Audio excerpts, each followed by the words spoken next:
Auzubillahiminash-shaytanir-rajim. Bismillahir-rahmanir-rahim. Welcome to the online classes. Today we are going to start the lecture number 3 of our modal verbs, and this is a lecture number 3. If you remember what we have covered in the first two lectures, we have covered in-depth theory from the XYZ resources to complete the concept of a modal verb. So today we are going to start the exercises of a class 9 book, which are the exercise number 1, 2 and 3 inshallah ta'ala, and meanwhile the left theory which we haven't covered so far, तो उसको भी cover करेंगे. So let's start our today's lecture.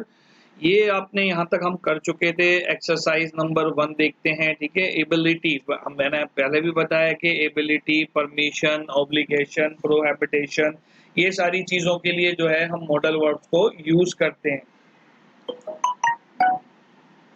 We use can. हम can को कभी use करते हैं to talk about someone. Skills already we have covered, and the general abilities और general abilities at a given time in the present or the future. जैसे he can swim like a fish. They can't speak Punjabi very well. You can get good marks in the exam. We use the could to talk about the past. She could speak several languages. They couldn't write very well. ये हमने cover कर लिया था. And these all sentences are the example to show the ability using the modal sentences. ठीक है, so let's go for the exercise number 1. So fill in the blanks with the positive or the negative from a suitable modal verbs can and could. Can और could से इसको जो है वो आपने करना है. तो यहाँ पे क्या हो गया, I dash swim when I was child but I dash swim now. ठीक है, तो हो सकता है कि आप इधर लिखना चाहें. अब आंसर्स आपकी मर्जी के हो सकते हैं. आप लिख सकते हैं कि I can swim when I was child but I couldn't swim now. और इसका अपोजिट भी लिख सकते हैं, I couldn't swim when I was child but I can swim now. ये ज़्यादा सही लग रहा है, लेकिन it is up to you. Your choice is all yours. Both are correct. ठीक है. So second is my brother dash run fast when he was a 5-year-old but he run fast now. ठीक, he dash run fast now. तो यहाँ पे भी could और can't आ सकता है. My brother could run fast when he was 5-year-old but he cannot run fast now. Maybe brother बहुत ही बूढ़ा हो गया है या शायद अब सुस्त हो गया है. ठीक है, तो होता है ना, घर में बैठे बैठे खाली फेसबुक और ट्विटर के चक्कर में लग के, तो वहाँ पे हो ही नहीं रहा होता कि जनाब अब कुछ चला जाए या फिर आ जाए. घर से स्कूल जाना ही बड़ा मुश्किल काम हो जाता है.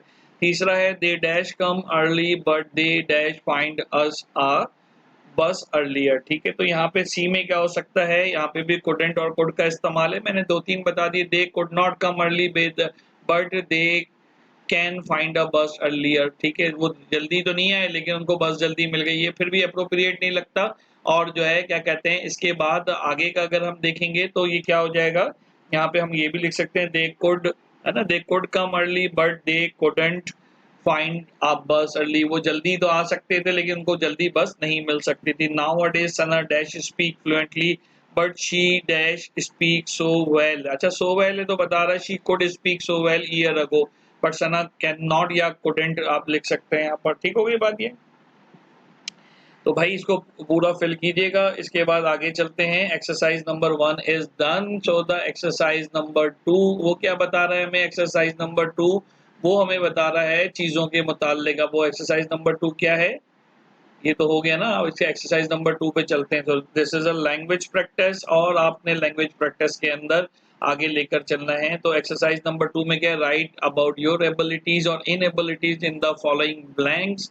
इसके अंदर एबिलिटीज और इनएबिलिटीज को आपने जो है वो डिस्क्राइब करना है. You should share what you were and were not able to do when you were younger and what you can do now and what you will be able to do when you grow up.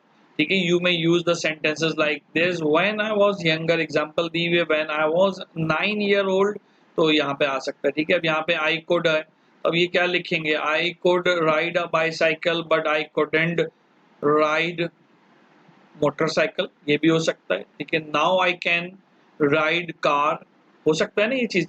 however I can't be a famous rider etc. तो ये आप इस तरह से मुकम्मल कर सकते हैं आपकी मर्जी पे. तो आंसर्स में वैरी, आपके आंसर्स जो हैं वो वैरी हो सकते हैं.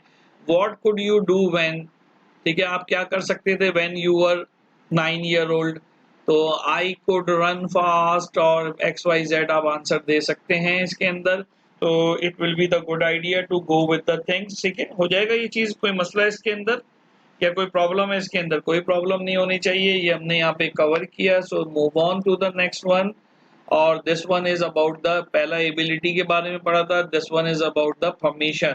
ठीक है, तो you can use the can to ask a permission to do something. Can I borrow your pencil, अगले चैप्टर्स में ये दोबारा आएगा मॉडल वर्क, तो उसमें हम और डिटेल में पढ़ेंगे। यहाँ पे तो उन्होंने कैन, कुड, माइट और इन्हीं को डिस्कस किया, और हमने लेकिन अपने पिछले 2 लेक्चर्स के अंदर बहुत ही ज्यादा डिटेल में ये चीजें देखी हैं, तो हमारा ये काम बहुत आसानी से होता चला जाएगा। ठीक है, परमिशन के लिए can I borrow your pencil please, and now can we go home now, and use of could is more formal and polite than the could I borrow your pencil please, could we go to home now, another more formal and polite way ask the may I borrow your pencil। ये हम जब student होते हैं तो अपने बड़ों से मे करके ही इस्तेमाल करते हैं, मे बकरे वाला नहीं भाई, मे ये इंग्लिश वाला, और ना वो इंग्लिश वाला महीनों वाला मे भी नहीं पढ़ना इसमें। ठीक है, we use can to give permission, you can go to home now if you like, you can borrow my pencil if you like। So can also use may as more formal and polite way giving permission, you may go home now if you like।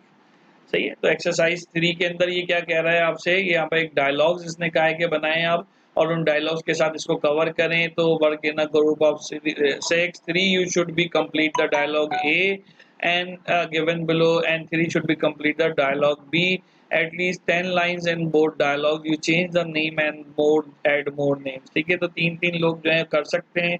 अगर आप जहरा हैं या जाहिरुद्दीन पीरजादा हैं, what ever you are, तो आप पढ़ते हैं can you speak Mandarin Chinese. Najma से पूछे, no but I can speak Persian, मैं फारसी बोल सकती हूँ। Wow, what about you Farah, I can't speak Persian but I can speak let's say Chinese.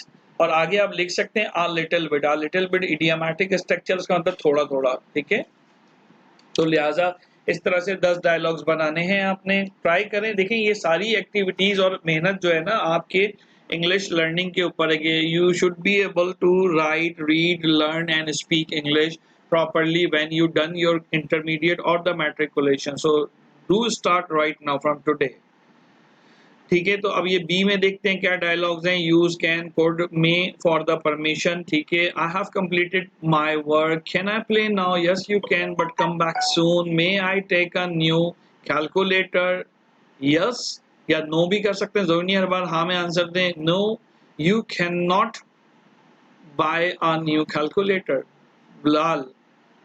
Okay, may I go to borrow it from my friend, yes you can. तो यहाँ पर हमारे पास ये चीजें जो हैं वो आसानी से करके आ रही होती। ठीक है, यहाँ तक क्लियर हो गई। इसके बाद नया टॉपिक है सफिक्सेस का। प्रीफिक्स और सफिक्सेस बड़ा इंपॉर्टेंट टॉपिक है। जैसे प्रीपेड और पोस्टपेड होता है उसी तरीके से है कि किसी भी वर्ब के साथ आगे मेंट, नेस, एल लगा देने से वो चीज सफिक्स में उसके मीनिंग्स जो हैं वो चेंज हो जाते हैं। ठीक है, उसके मीनिंग्स क्या हो जाते हैं, वो डिफरेंट होना शुरू हो जाते हैं। तो अब कैसे होते हैं ये हम कमिंग लेक्चर की हमारी हाईलाइट है इंशाल्लाह। तो we will start the suffix very soon in the coming class. यहाँ तक अब आपकी ये तीनों एक्सरसाइजेस पूरी होती हैं, लेकिन मुझे ज़्यादा मज़ा नहीं आ रहा इन एक्सरसाइज में। तो what I am asking you कि भाई आपने करना क्या है, आपको एक एक्सरसाइज में और दे देता हूँ और आपने उसकी प्रैक्टिस करनी है। यहाँ तक हमने कर लिया था 24 पिछले वाले के अंदर। So let's move ahead.